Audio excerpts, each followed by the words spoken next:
Alright guys, how you guys doing? Welcome to Apple Weekly number 31, the show where I cover everything Apple over the past week, broadcasting on both iTunes and YouTube. Got a ton of great stories this week, but before we start, as usual, I'd like to say thanks to our two sponsors, Fiberable and Parcel Monkey. The links are on the screen and in the description should you wish to check them out. First story of this week is in relation to Final Cut Pro X, which I happened to get at the launch date, and to me, my personal opinion is it's a great piece of kit.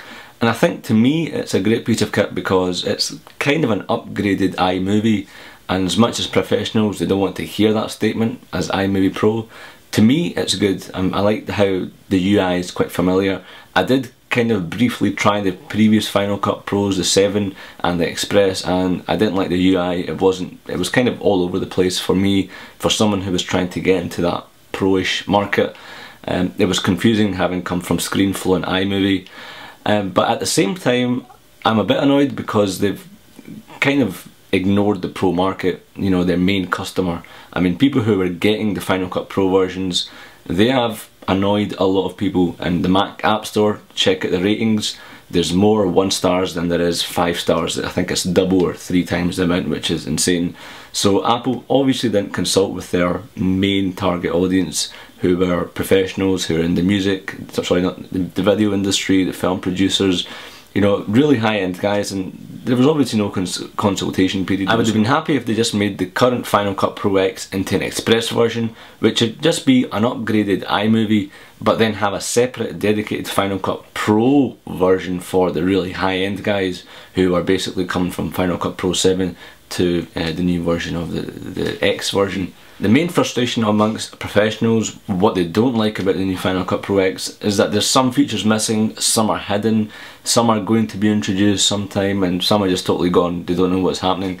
And you know, Apple in the new Final Cut Pro X, some of the features which they had in Final Cut Pro 7 are still in the new version, but they're kind of hidden, so you've got to kind of see where it is, and which begs the question, why on earth did you move it in the first place? Why are you making life difficult for, you know, people?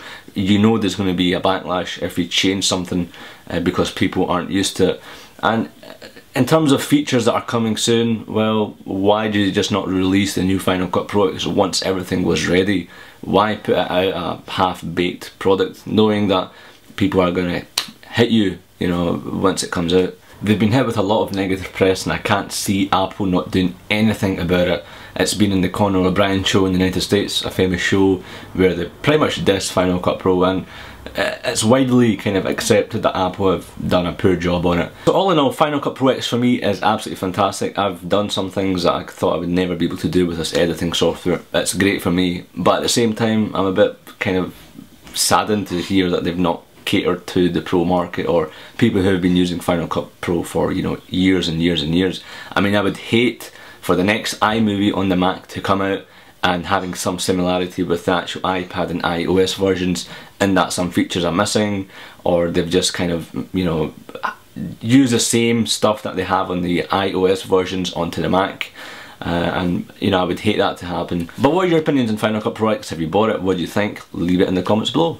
Right, now moving on to the new MacBook Airs and the Mac Pros. DigiTimes claims that in the 3rd quarter of this year there's going to be 8 million MacBook Airs dropping down on people. Ouch. That was a cool effect, may I add. We're here at the end of June and no MacBook Airs yet, but July is pretty much around the corner, and we can almost guarantee that MacBook Airs will drop before Line, or once Line is launched, or just soon after Line is launched. Last week I did mention in Apple Weekly that MacBook Airs are ready. They're sitting at ports to be cleared by Apple to kind of pass on to retail stores and third-party resellers. And you know, there's always seen it reported back in February that the timeline for the MacBook Airs is going to be June or July. June is over, July is coming up, and I think it's a fair kind of guess. The MacBook Air has sold really well, and for line standard, you know, Core 2 Duo is probably not going to be acceptable. And the fact that Intel have just released this week specific Sandy Bridge processors for thin laptops such as the MacBook Air and the Samsung series, and it's kind of known or expected that Apple will be making most of the Intel Core i5s and i7s. So I know a lot of you, including myself, are waiting for the MacBook Airs, and the good thing is June is over and July is pretty much around the corner, so it can't be that long, or I hope it's not that long. but I guess the wait will be worth it. Moving on to the next refresh for the Mac Pro, the mammoth, the beastly refresh. Apparently it is going to be great, and one of the Apple executives has kind of been found to say Apple is investing heavily into the Mac Pro. 16 cores in all. This was found by 9to5Mac in Apple's internal documents, and it's kind of rumoured, a rumoured date for the next refresh of the Mac Pro is about August, end of July, early August or mid-August, and man, is that going to be a beast. The configurations are going to be 4 cores, 8 cores, 12 cores and a 16 cores. So I've personally never owned a Mac Pro. I think the iMac does me pretty well for what I want it to do. I don't really want a separate tower, but I can understand the professionals that do need it, do need the extra drive bays, you know, easy to open up, slots and so on. But if you are in the market for a Mac Pro, or a MacBook Air for that case, the best thing is to kind of wait it out. The design change, as I said in the previous Apple Weeklies, there's not been a huge redesign for past 6 or 7 years. It's always kind of been the same tower, the same design. But this year apparently it's going to be a bit different. It's going to be kind of the UI, or not the UI, the design of the Mac Pro itself is going to be maybe a bit thinner, or the inside, the internal is going to, the layout is going to be a bit different.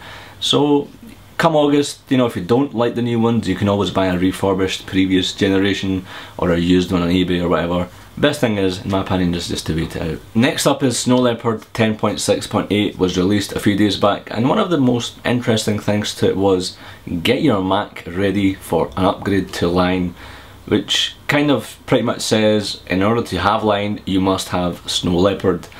A few people did send emails to Steve Jobs, and Steve Jobs is kind of well known to reply to some of the emails he gets. So a guy asked basically, how do I clean install Line? And Steve Jobs replied and said, you must install Snow Leopard first. Someone else asked him the same question. He said, you know, is there any way to not have Snow Leopard but to do a clean, fresh install from Line? And Steve Jobs, small answer, no. There's been other kind of small security updates, the Mac Defender virus thing, and there's been some Wi-Fi, IPv6, and some minor updates to 10.6.8 other than the Line part. So go and get it, it's a free update of course. But just coming back onto Line for a few seconds, I have been using Line for the past 3 or 4 weeks. The second part of the developer preview also came out, which I must say, Line is quite nice. I would highly recommend it. The features on it are quite good, saves a lot of time. The only downside to Line at the moment, what I can see, or what I'm having a pain, you know, switching between Line and Snow Leopard, is the scrolling. In Line you have to scroll the other way, so if I want to scroll down a page I would have to push the mouse up instead of down as I do in Snow Leopard. So that transition, it is kind of annoying. Why on earth, Apple, did you have to do that? So yeah, that is it for this. If you've been using Line yourself, leave a comment below, let me know what things you like, what you don't like, and it's only going to be £20 for a brand new OS, which is quite good I think. So now moving on to some other stuff, some interesting stuff for some of you guys. The iPhone 5, there's been some case leaks on Alibaba, who were notoriously known for leaking iPad 2 cases, and they turned out to be right. And what's kind of cool about this case leak is it's got 2 circles in the back, which suggests it's got 2 flashlights. The advantage of having 2 flashlights is it kind of gives you better colour quality or more vibrant images. Dual flash, wow.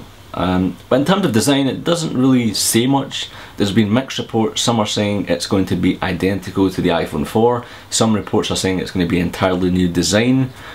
My opinion on the design in terms of the iPhone 4 is, I find the iPhone 4, as strong as it may be, as Gorilla Glass-ish it may be, I still find when I'm holding the iPhone 4, you know, naked per se, it just feels as if it's just going to drop, or if it drops, that's it gone.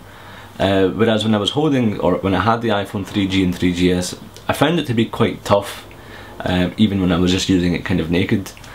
So I hope they kind of implement a new design for the iPhone 5. The leading suppliers of the iPhone and iOS parts in general have said they've seen a decline in order from Apple for the iPhone 4, which basically means that Apple have stopped giving them orders for the iPhone 4, presuming they're going to give them a new order, and that new order hopefully will be for iPhone 5 parts. And if that is the case, we should be seeing one in September, October. round about the iPod Touch refresh, which brings me on to my next thing. The iPod Touch will probably getting a minor bump, and that's according to some kind of software or coding found in the latest iOS 5, which basically it just says iPod 4-2, which is kind of the same version but just kind of a minor bump. The thing with the iPod Touch is it's so thin already. What are you going to do? You can't make it thick. Even if you do a design change, it has to be that size or less. And if you hold an iPod Touch, you know how friggin' thin that thing already is. And if you change the design and make it fat, it's just going to be marketing wise, and people are going to say you've just made something from even thin and you've just gone back to something a bit thick. For me, in terms of the iPod Touch, what could be refreshed? The cameras have to be upgraded as usual. The screen, if they could put some sort of a better, crisper display, that would be nice. It'd be good if they could do something 3D-ish but better, i.e. the Nintendo 3DS. I wasn't a fan of it, personally gave me a headache, but if Apple could do something revolutionary when it comes to 3D, that would be nice, but I doubt it since it's only going to be a minor update, or so the software points out to. But those of you who have iPod Touches are waiting for the iPod Touch refresh, what are you looking forward to? The iPods usually get refreshed around September, and this could be the year where Apple drop the iPod Classic lineup as well, which has been going for a number of years. It didn't get updated last year and it's kind of dragging along this year, so it's probably going to come to either a halt in September or a refresh. The last story is Thunderbolt Devices. Where on earth are these Thunderbolt devices? The MacBook Pros were the first machines to have Thunderbolt technology, but it was kind of a fail because there was no Thunderbolt device on the actual market. iLounge reports that the reason why there's not been many devices is because the technology to have Thunderbolt ports can cost up to $100 US, and as you guys know, you can pick up a USB 2 hard drive or whatever for about $30 or $40. So just to have a Thunderbolt port, it can add up to $100 to the device itself, which is insane. And no shit, Sherlock, that is why manufacturers aren't, so keen on jumping onto the bandwagon at the moment, because it's not going to be addressing the mass consumer market. It's going to be hitting that pro market. So I mean, I think we're probably going to be seeing the same thing that happened with the FireWire ports and so on. We didn't see devices up till 12 months. So I think we'll see a lot of devices prices being reasonable end of this year, start of next year. But what are your thoughts on Thunderbolt devices? I hope they have in the MacBook Air, but I don't think there's going to be much use for it for the average person. I mean, if the Thunderbolt device comes out this next month or 2 months, and if it's reasonable, I'd probably get one. But it has to be reasonably priced. So I'm not too sure what's actually going on in the minds of manufacturers and when they plan to release them. We've seen some trailers from Blackmagic and so on, but there's not been a fixed date of when these devices are coming out. But guys, that's it for this week in Apple. I hope you guys liked it. If you can rate the podcast on iTunes, if you leave a comment and subscribe to the YouTube channel, you sir would be a legend and a half. Remember, you can join me on iGlaswegian.com, twitter.com/i6/Wegian. If you have any questions, leave it in the comments below, and I will see you guys, as always, in another life. Send the package at the lowest price possible. Simple. Visit parcelmonkey.co.uk, follow these 4 simple steps, have the package collected from your doorstep, and then sit back and relax.